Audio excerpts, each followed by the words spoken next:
I'd like to welcome this panel on the future of healthcare in AI world. AI has been a buzzword, but a reality. We are at a defining moment. AI is no longer a distant promise. It's accelerating clinical workflows, reshaping drug discovery, and challenging long-standing assumptions about how care should be delivered. But with this transformation comes new risks, new responsibilities, and an enormous opportunity. Today we'll explore 4 key themes. First, who are our speakers and why their perspectives matter in this rapidly changing landscape. Second, the risk and blind spots leaders must take seriously as AI adoption speeds up. Third, practical guidance for clinicians and health systems leaders navigating this transition. And finally, where we can expect the most meaningful impact over the next 3-5 years. So with that, let's jump in. Tell us briefly your background and why you are here speaking about the future of healthcare in AI world. My name is Ali Diallo. I'm the founding managing partner at Orion Capital. We are an investment firm based in the Bay Area, West Virginia, and also Dubai and Abu Dhabi. We're essentially the institutional fund manager for LG Electronics in America. We deploy and manage about 3 types of capital: institutional capital, government capital, and strategic investments. On the institutional side, we manage and deploy a series of funds, VC funds. We have about 300 million under management. Half of it is under direct management. The flagship fund is Nova Wave Capital, based in the Bay Area, powered by LG Electronics. And on the government side, we do public-private partnerships with the US government and different nations. We support and power a lot of initiatives across West Virginia and across the broader Appalachia as well. And on the strategic side, we manage angel funds, doing direct investments through a family office. And prior to founding Orion Capital, I was at LG as Director of Investments, Head of Incubation on the Venture Studio side for the clean tech track, and very much involved in a lot of impact investments. Although we're essentially an institutional investor as a VC, we really focus on societal impact as well across rural America, specifically across West Virginia. And prior to joining LG Electronics, I was at the White House as a White House Innovation Fellow, leading initiatives for the VAs.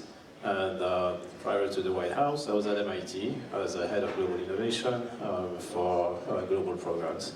And happy to be here today. Thank you. Thanks. Hi everybody, I'm Kelly Burchuk. For the last 20 years, I've been in big med tech, various facets like R&D, manufacturing, management, and now innovation management as the head of innovation partnerships and new ventures for Siemens Healthineers. So Siemens, some of you may know, is a very big old company. It's 177 years old. The healthcare division is one of the largest healthcare med tech companies in the world. So we're in 90% of top hospitals globally in 180 countries. 70% of all clinical decisions that are made in a hospital use the technology that we produce. So that's medical imaging like MR, CT, it's laboratory testing, therapies like cath labs and surgical ORs, and cancer therapy through our BERYL business. And with those technologies, we have about 3 billion patient touch points every year. And that results in a lot of data created. So we have a data lake of 2 billion touch points we use to produce AI innovation. We have 1,100 patents in machine learning and deep learning. So, innovation is not new to Siemens, and that's the view that I bring. I also have a passion about the human side of healthcare, so beyond the equipment. And at Siemens, I've been working on how we can use technology to solve the labor shortage, the crisis that's happening in healthcare in every single country today. Thanks. Thank you, Matt. Good afternoon. Matt Conweiser with IBM. I won't go into who IBM is because hopefully you've heard of it.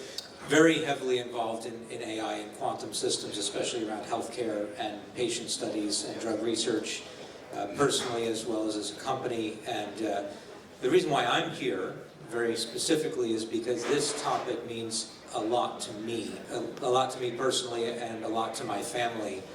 The issues of AI governance and ethics and the issues of the ability to provide rapid care and rapid diagnosis is incredibly vital and increasing so. I have actually been a victim of AI in healthcare this year. I might end up telling that story, we'll see if we get to it. But it's funny because I listen to a lot of people talking about this, and every time I hear somebody make an assertion about the way to use AI in healthcare or drug research or something else, I'm like, well, that's wrong. Well, that's wrong. Well, that's not quite how that works. We have a divide that has to be closed between the people that are within the industries and the people that really use the technologies every day. And that's one of the reasons why this is such an important thing for me, and that's why I'm here. Thanks. My name is Brian Wright. I am the lead healthcare analyst at PitchBook. I think I'm here because PitchBook's got a lot of good data on the companies that are redefining healthcare and significant involvement in AI. I've spent the vast majority of my career on Wall Street as an analyst, sell-side analyst at a bunch of different firms covering healthcare, from Bear Stearns, Jefferies, Bank of America, Citadel, and a number of others. So thanks for having me. I'm Dennis Fluette. I'm sitting on the board of directors at Object Pharma.